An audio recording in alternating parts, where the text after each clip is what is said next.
Sukuna is currently on trial, but he might just be able to beat the allegations. So let's talk about the model for his criminal defense and what the judge man might actually have on him. At the end of chapter 244, we saw Sukuna get pulled right into deadly sentencing, with the express intention of getting that maximum sentence, taking his CT, and then using an executioner's sword to crack his skull open. And while a one-shot sword and no CT sounds like a great plan, Sukuna is pretty cunning. And at the end of last chapter, he is looking less than worried about this whole trial going down. And unfortunately for everybody, Sukuna already knows about Higuruma's domain from his time inside of Yuji. But fortunately for everybody, Yuji gave a false confession, and because he gave this false confession, he ended his court case immediately. And the judgman usually allows up to 2 additional retrials, but in this case, Yuji confessed on the first. And once you actually confess to the judgman, you are no longer able to request a retrial, but in Yuji's case, he gave an original false confession. And because of that, they are able to have 1 more retrial, and Sukuna was already inside of Yuji previously, so he's probably part of the original defense.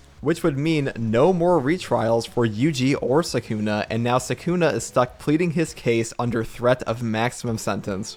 The other option is the judgman treats Sukuna as a completely separate entity from Yuji. He gets 2 additional retrials of his own, even if he is convicted. So how is Sukuna going to get out of this? Well, Higuruma only has 1 statement allowed prior to evidence being submitted, and he is allowed 1 more statement after evidence. And the evidence of the judgman in this case claims that Ryomen Sukuna is the true culprit. And this mythical being, the fierce imaginary god Ryomen Sukuna, that is not this man's true name. It is simply a title, and Ryomen Sukuna's true name, the true name of the fallen, remains unknown. At least to us, and if anybody on their team knows who he really is, it would be Angel, but Angel doesn't tell anybody jack shit. And Sukuna will get his chance to make his 1 statement prior to the evidence actually being revealed. Because the evidence provided by Judgman does not guarantee your conviction, it is simply for Higuruma's statement and your rebuttal. And if you say the proper thing in your statement, you will be able to get off completely free.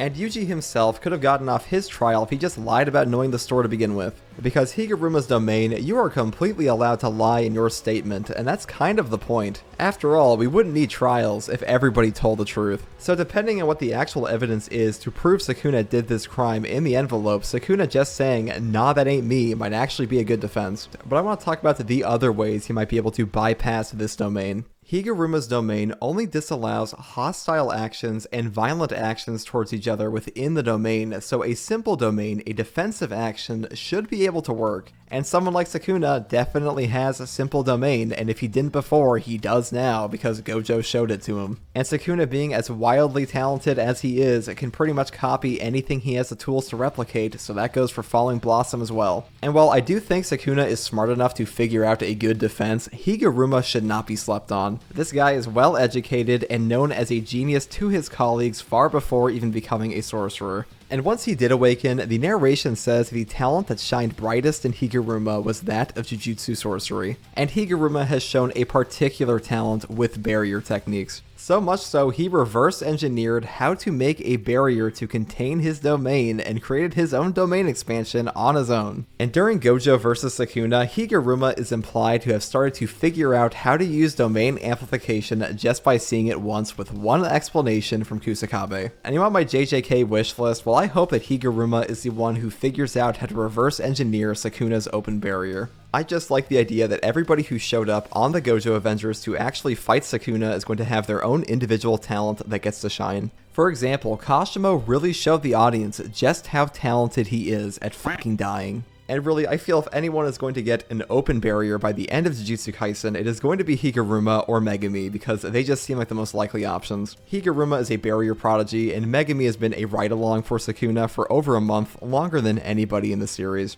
And the Chimera Shadow Garden is still the glue that holds together 10 shadows that Megumi has over on Sukuna. So the completed version of this, alongside a Totality Mahoraga, that just seems like the finale of the 10 shadows. And this was probably intentionally left for Megumi so Sukuna doesn't just completely overshadow him with his own technique. And as for the finale of this deadly sentencing, I do think that Higuruma will be savvy enough to pull one over on Sukuna. I think that Higuruma is probably the smartest character they have on their team currently. And once the evidence on Sukuna is actually revealed, Higuruma will be allowed to make one more rebuttal. And I kind of feel like Higuruma is going to manage to get that maximum sentence and pull out the Executioner's Sword, because that's their whole plan here, and that's really the only one they've got. And I covered this a little bit in my chapter review, but Maki Zenin being missing, that is a huge red flag. We know the whereabouts of pretty much everybody else, and we just saw a sneak attack against Kenjaku. And Sukuna getting jumped by both Yuji and Maki while he has no curse technique, man, where have I seen that before?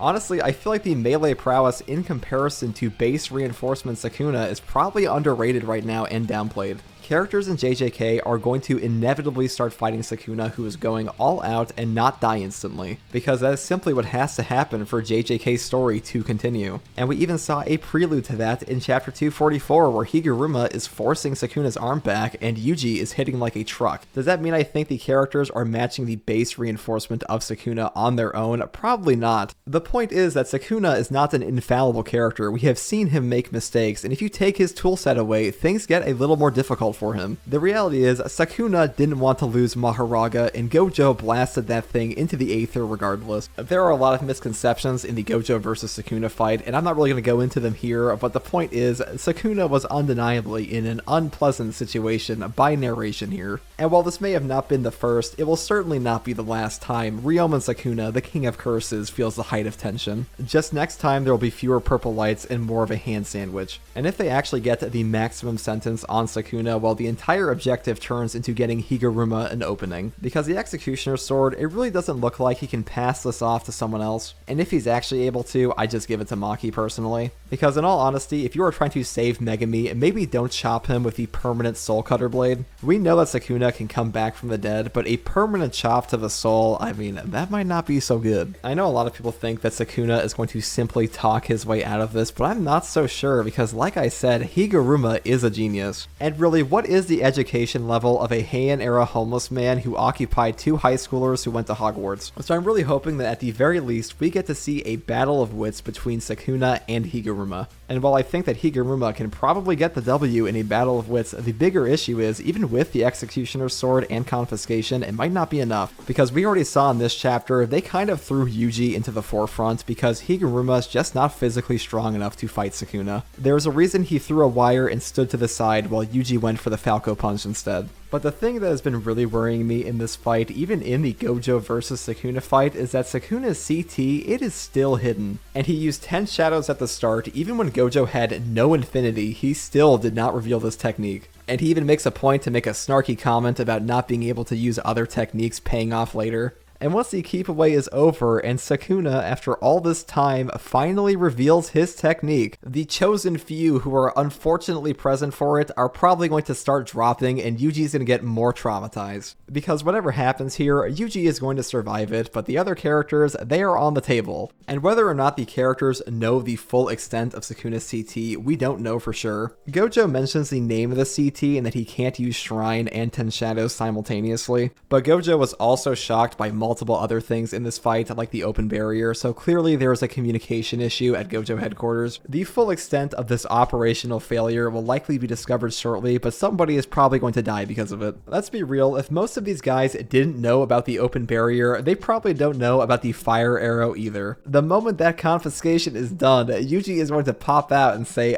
by the way, did I mention that there is a nuclear arrow in Sukuna's arsenal? There is a little data book that this arrow also burns you to the bone, and maybe even past your bone, and I'm going to put that firmly in the not good for you category. So like Sukuna said to Kashimo, you should probably dodge this. So the whole confiscation, that really seems like a solid objective. And my overall feelings on the court trial is that this will be used as a backstory reveal for Sukuna, or simply a battle of wits. Or possibly both, but we will have to wait and see, because currently we are on a break week. And those are just some of the things that have been on my mind since last chapter, or things I didn't get to in my chapter review. I will also be working on a Yuji's Power Up video because I feel like talking more about them hands. So if you like content like this, subscribe for more, and as always, thanks for watching.